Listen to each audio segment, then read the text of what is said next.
Cease fire का ऐलान है, लेकिन आज की रात कुछ भी हो सकता है। इस बात का जिक्र अब इसलिए ज़रूरी हो चला है क्योंकि बाकायदा भारत की सेना और विदेश मंत्रालय की तरफ से इस बात का खुले तौर पर ऐलान कर दिया गया है कि जिस सीज फायर पर मोहर भारत और पाकिस्तान दोनों ने लगाई थी, दोनों के डायरेक्टर जनरल मिलिट्री ऑपरेशन ने मिलकर बातचीत की थी।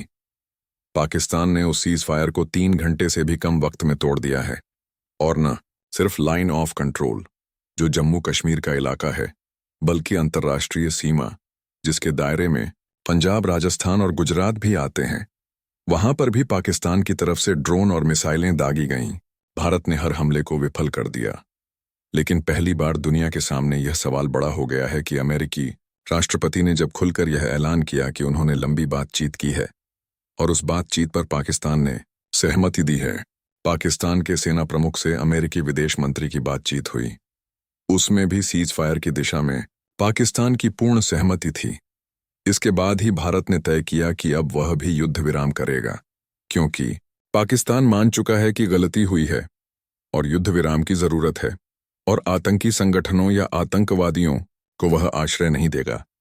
इसी वजह से भारत ने देर शाम जब सीज फायर का ऐलान हो रहा था, उससे पहले खुले तौर पर कहा था कि कोई भी आतंकवादी घटना अगर होती है तो उसे युद्ध माना जाएगा। लेकिन एक झटके में धीरे धीरे ढलती रात के साथ पाकिस्तान की तरफ से सीमावर्ती इलाकों में जितनी बड़ी तादाद में ड्रोन और मिसाइलें दागी गईं, उसकी तादाद सिर्फ जम्मू कश्मीर में 500 है।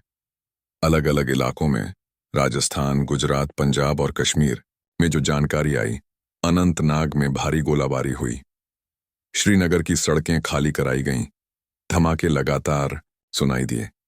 फिरोजपुर और पठानकोट में फिर से ब्लैकआउट करना पड़ा, जम्मू में ब्लैकआउट करना पड़ा, उधमपुर में पाकिस्तान के ड्रोन दिखाई देने लगे। भारत का डिफेंस सिस्टम सब कुछ को खत्म कर रहा था।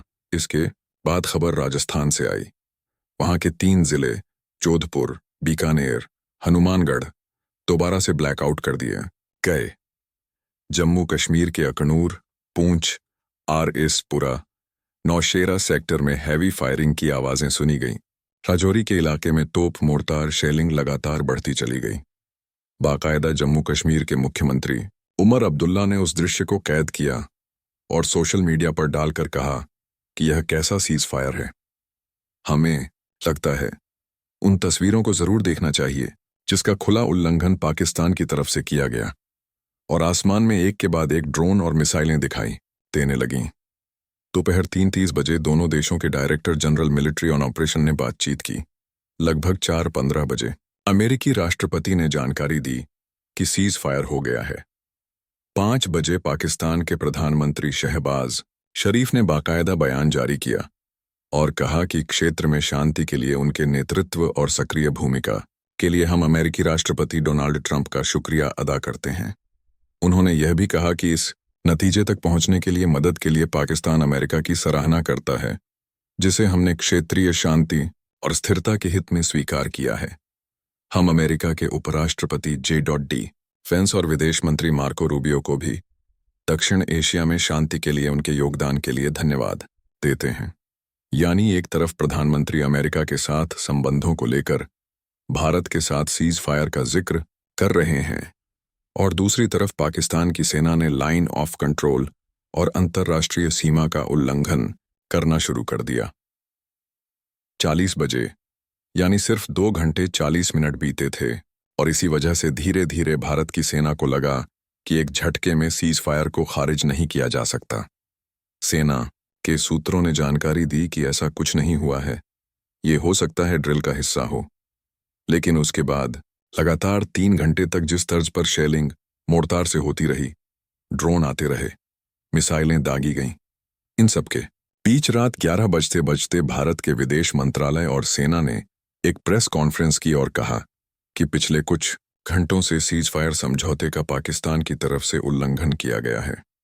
भारतीय सेना जवाबी कार्रवाई कर रही है और अतिक्रमण से निपटना भी जरूरी है। हम जो हो रहा है उसे निंदनीय मानते हैं और इसके लिए खुले तौर पर पाकिस्तान जिम्मेदार है। इतना ही नहीं, भारत की तरफ से यह भी कहा गया कि अब सेना ने उस पर कड़ी नजर रखी हुई है और ठोस व सख्त कदम उठाने के आदेश दे दिए गए हैं। भारत और पाकिस्तान के डीजीएमओ के बीच जो पिछले कुछ दिन से चल रही सैन्य कार्रवाई को रोकने का समझौता आज शाम को हुआ था, लेकिन पिछले कुछ घंटों से इस समझौते का पाकिस्तान की ओर से घोर उल्लंघन हो रहा है। भारतीय सेना जवाबी कार्रवाई कर रही है और सीमा अतिक्रमण से निपट रही है। यह अतिक्रमण अत्यंत निंदनीय है और पाकिस्तान इसके लिए जिम्मेदार है।